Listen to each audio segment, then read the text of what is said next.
You motherfucking tube. It's your boy, Rollo Jenkins. I want to talk about a few things real quick. I'm trying to make this real quick. But I want to talk about some of the most overused terms in boxing. The first term that I want to talk about is robbery. People are so quick to deem or judge a fight as a robbery because the decision didn't go to the dude who they felt won. Well, I'm here to tell you. Boxing, because it's subjective, there is no, absolute way to score. You can't discredit how someone else may feel about a particular situation. Sometimes a person can look like they're doing a lot and not really do shit, or it could look like somebody's not really doing shit, and the next thing you know, somebody's laid out on the fucking ground or something. You know what I'm saying? Sort of in the Ruslan Provodnikov fight. I knew that Provodnikov was hitting Alvarado, but I didn't think that he was really hurting Alvarado until about the 4th or the 5th round. I was like, damn, he's fucking him up. So when in judging fights, there's a human element. You have to understand that there are preconceived ideologies that people have in many factors. You know what I'm saying? The people ringside, you know what I'm saying? They have to watch a fight, but they also have to try not to look at the girl over here on the left with the big ass titties, or the lady sitting across the ring from him with the big old titties or something, or the fucking lady that he was fucking sitting next to the other lady that he was fucking, or some other shit. You know what I'm saying? And I know people, they're professionals and blah, blah, blah, but they're human.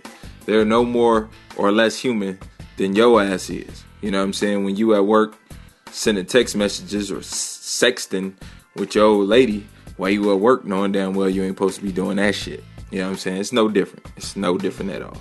You know what I'm saying? 2, we all have preferences. So imagine 2 women in a beauty pageant. It's the last 2. And you have 3 guys who have to score these women. If I'm one of the judges, one of the first things I'm looking at is how big their ass is. That's going, you know what I'm saying, help somebody get a W on my scorecard. I know my best friend, first thing he looking at is titties. I already know this. So the girl with the big old titties already gonna get his vote over the girl with the big old ass. You know what I'm saying? Or at least that's gonna sway him toward that girl more so if everything else being even. So you have to take in consideration that some judges tend to sway toward big punchers or volume punchers. They tend to judge more toward activity, more so than accuracy. Some people are just the opposite. They like to see accuracy, or they like to see technique and form and shit like that. Everybody isn't like that though. You know what I'm saying? Some people like a skinny ass woman. You know what I'm saying? That's what they like. Long hair and shit. Some motherfuckers like them real thick.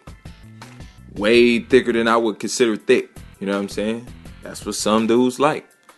Can't tell the motherfucker that he wrong for liking it. You know what I'm saying? Somebody gotta like it. We can't say that isn't beautiful as well. You know what I'm saying? We can't say that isn't beauty.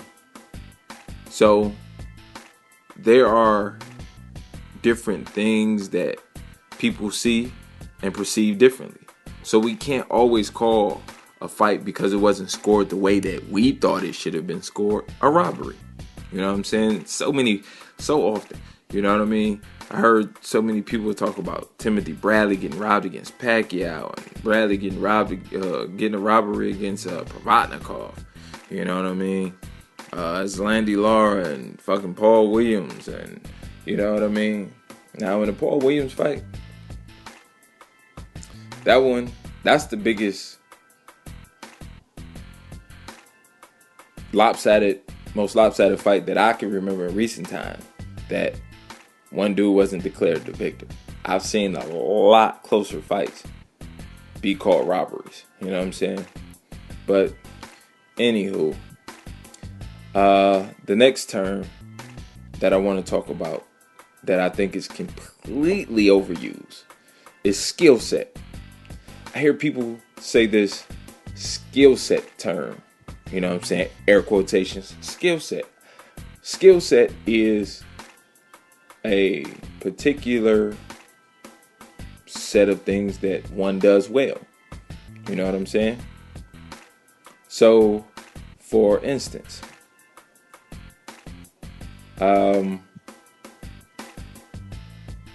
Usain Bolt. Let's take him for example. I don't know how he would fare on a football field. I don't know if he's tough, if he's agile enough to make cuts, if he has the mental capacity to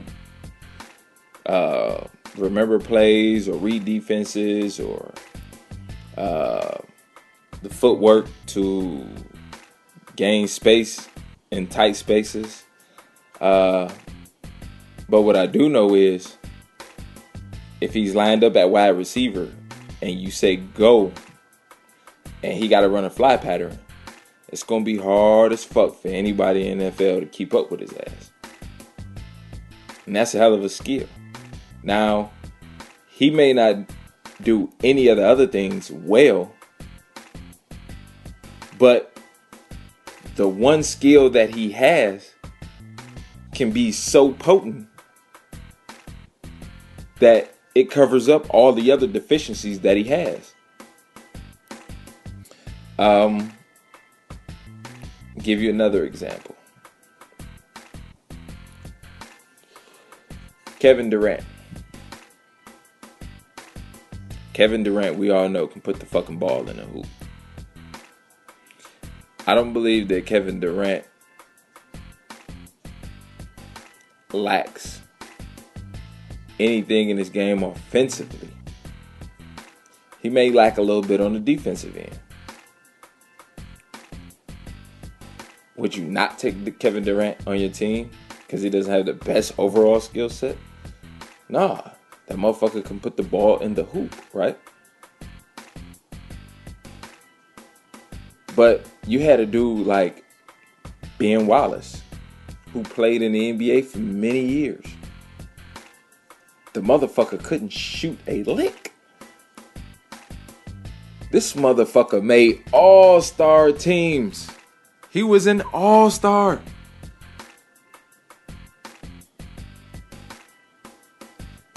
So, his particular set of skills was completely different of a Shaquille O'Neal or a Hakeem Olajuwon or Kareem Abdul-Jabbar.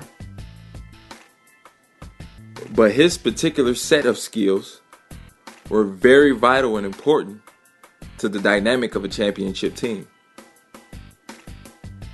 Very different from a Michael Jordan or Kobe Bryant, or if you want to go with his position, very different from a Dirk Nowitzki or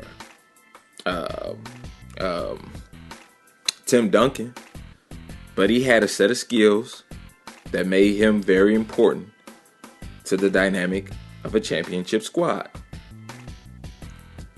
George Foreman was definitely no Muhammad Ali, but he possessed a set of skills that made him a dangerous fighter in the ring. So when I hear the word skill set, I mean, what the fuck does that really mean? I mean, when I look at Michael Vick, I've never seen a quarterback look better than Michael Vick with the set of skills. Who throws a prettier spiral than Michael Vick? Who can run and move like Michael Vick in the NFL? No quarterback can do that shit the way Michael Vick does it. But I don't think that there's a person in the world who's going to say that Michael Vick is the best quarterback in the game right now, let alone the best quarterback ever. So what does skill set necessarily equate to? I mean, that shit is such an overused term, you know what I'm saying? Set of skills. Set of skills don't fucking matter, you know what I'm saying? Like, it's like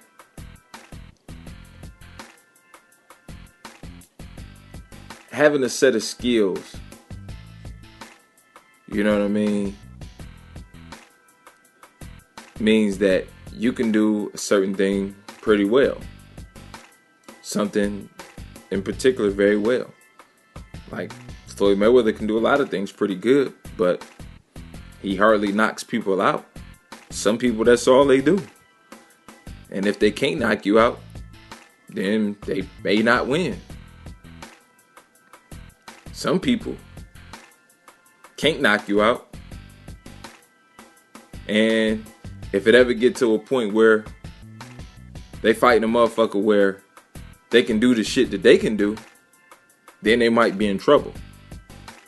So it goes both ways, you know what I'm saying? So I think that skill set shit is an overused term for some reason.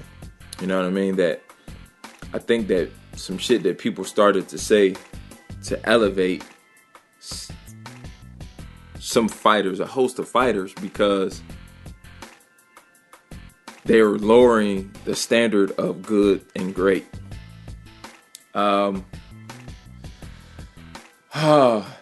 Third term I want to talk about, and this is the last one, is greatness. Greatness is a term that I believe is heavily overused based on this factor.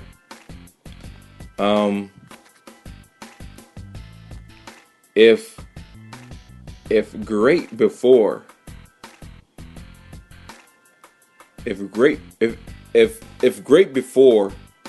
was the number 10,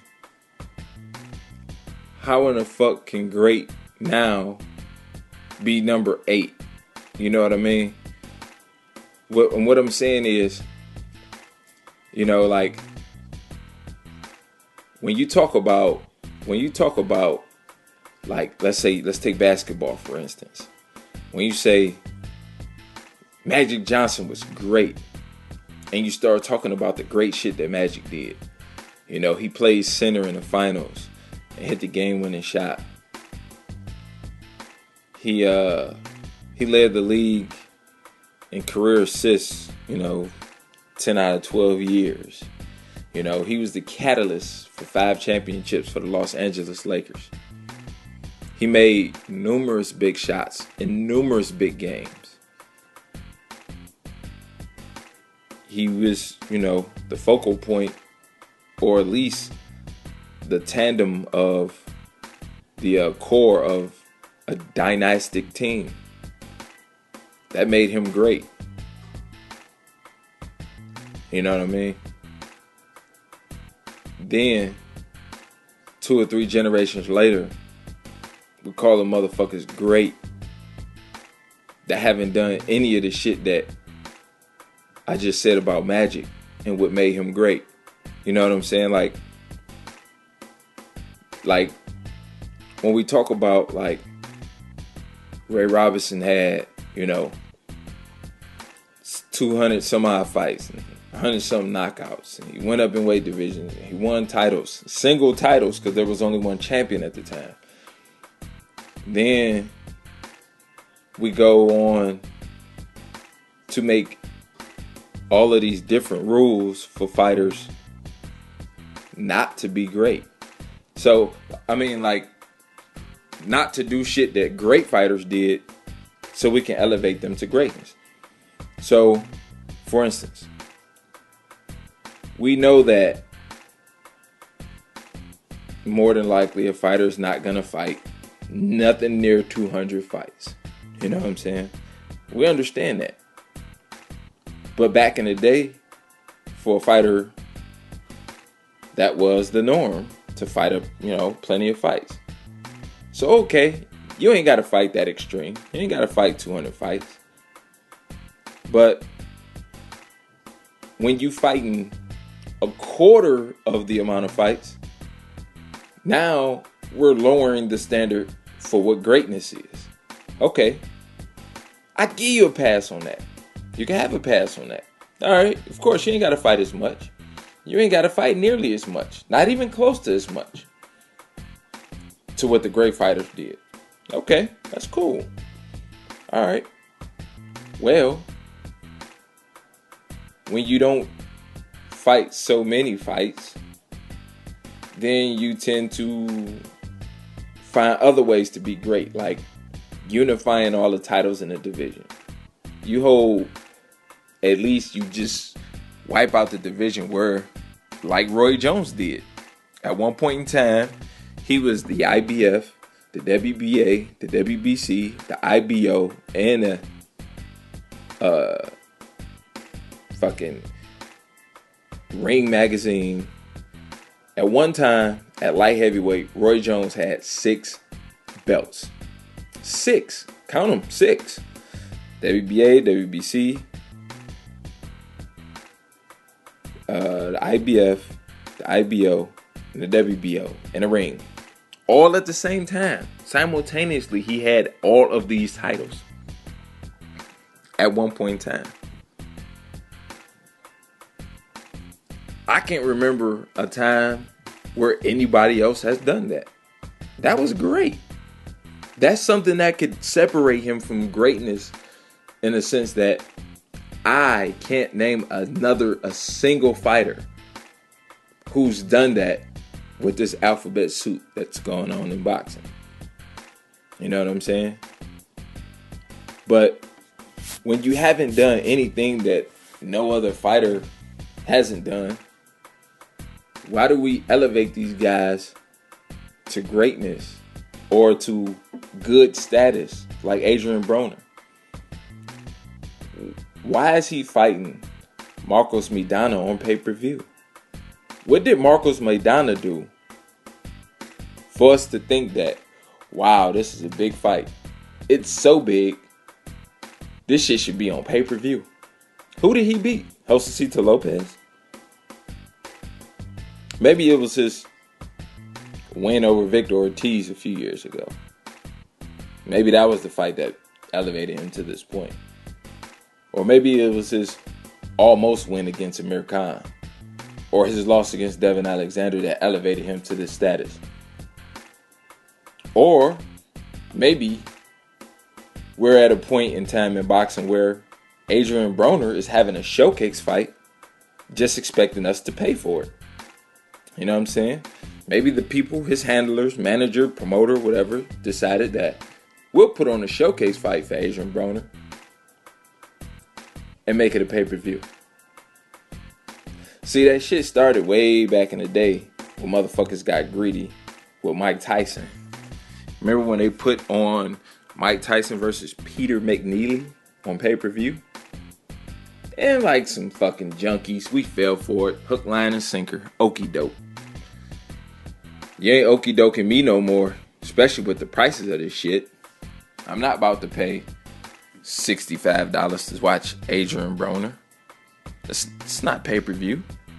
You know what I'm saying? So, the little bit that he's done in boxing, we are elevating him to a status that doesn't warrant that status.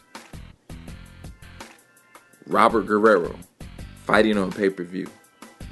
What the fuck for? Now, like I said, I'm not blaming none of these guys. They just trying to get paid, and I understand. But when we think about what the fuck we doing, we are enabling these guys to become, the fans have crumbled the sport to the point where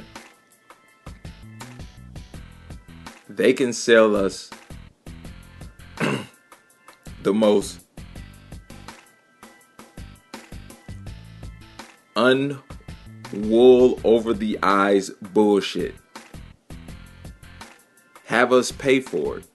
get them rich while they laugh their asses to the bank. And like I said, we've lowered the standards for what the fuck is good or great, so much so to where we have Adrian fucking Broner fighting on pay-per-view against Marcos Maidana. I can't believe this shit. I've heard people say, you know, a couple guys that, you know, I fucks with, you know, I watch their videos, that they're excited about this fight. It's like they wonder what'll happen between Adrian Broner and Maidana being a puncher and Broner moving up in weight. It's like, wow, really? I thought that's what like the HBO showcase and shit was for. I thought that's why, you know, he fought like Paulie Malignaggi. You know what I'm saying? Now, the fucked up thing is, it's like, if Adrian Broner loses, the only outcome is, you know, he ain't shit because he lost to Marcos Maidana. If he wins, it don't tell you shit because he's beating Marcos Maidana. So it's getting to the point now where if they can pull this shit off and they can get away with it, if they make this shit successful, don't be surprised when you start seeing even more bullshit on pay-per-view. You know what I'm saying? And then you got like my man, you know, and I fucks with these dudes, you know what I'm saying, Ness on the boxing voice, man. You know what I'm saying? I love the boxing voice, man. I never miss none of that shit, you know what I'm saying? I know sometimes it take me a week to fucking listen to it, but Ness bigs up Golden Boy all the fucking time in spite of Top Rank in a sense. Like, these motherfuckers ain't doing the same shit. You know what I'm saying? One poking you in the ass with the fucking middle finger, and the other one poking you in the ass with the damn index finger. But you're making it seem like it's some different shit. You know what I'm saying? These promoters are doing the same exact shit. Golden Boy almost even worse. You know what I'm saying? They just so happen to have the dude who has the biggest drawing name in boxing, which is Floyd Mayweather. And then they make these ridiculous fights, put them on pay-per-view, make a ton of money off of it, and then tell us that it was some great shit. It was a great night or a great fighter. Nah, man. We have lowered the standard for greatness so low that we want to talk about how great Floyd Mayweather is for beating Robert Guerrero. Robert Guerrero? You know what I'm saying? I remember I was watching my boy OCT. This dude had a video talking about Tiger Jones and Sugar Ray Robinson. And yeah, he was giving Sugar Ray Robinson the biz, right? You know what I'm saying? He was giving him the business. And OCT was like, man, you ain't never seen Mayweather look like this. I'm like, yeah, you're right. True. You fucking right. And you know what I thought about? I said, what if that was Tiger Jones in the ring with Canelo? I wonder what if Canelo looked like if he was in the ring with the same Tiger Jones that was in the ring with Sugar Ray Robinson. How long do we think that fight would have lasted? How about Robert Guerrero? You think the judges would have had a difficult night judging this fight? Tiger Jones and Victor Ortiz. You think it would have been a problem with the scorecards? Do you think there would even been a reason to have scorecards? You know what I mean? If he was Victor Ortiz in the ring with Tiger Jones. But I'm just saying, I'm not lowering my standard for what great shit was just so I can elevate people of my generation, my peers. Just because they my peers, they don't have to do great shit to be considered great. You know what I mean?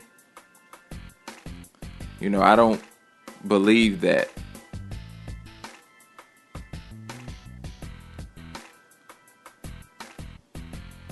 people of the past went through all of the hard shit that they had to go through so we could become some lazy ass fucks. You know what I mean? So we could half-ass do shit and be compared to those people.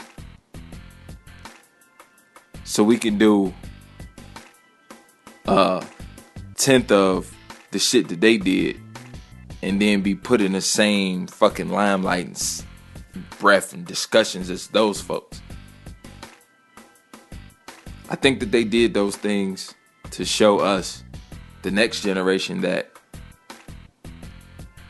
this shit ain't easy and it's tough as fuck. And this was some shit that I had to do to get X, Y, and Z. So if you do what I did, you're gonna have so much more than what the fuck I had. And maybe you will inspire the next generation to do a little more themselves. But now, it seems like every generation does a little bit less. So now, we have to elevate motherfuckers based on so much less to being great or even very good. You know what I'm saying? I don't want to lower my standards for greatness just to make my peers be great. Just so I can say I was around when this dude was fighting or whatever. Nah. I want them to be great. Because when I lower the bar to elevate somebody else to greatness, then the next generation of motherfuckers gonna lower the bar a little bit more so they can elevate their peers to a level of greatness. And before you know it, niggas like Guillermo Rigondeaux at 10-0, we're gonna be talking about him being one of the greatest fighters of this era and shit. This motherfucker had 10 professional fights. 10. But we already have to talk about him being a great fighter because we didn't fucking lower the bar so damn low. Shit. He beat Nonito Donaire.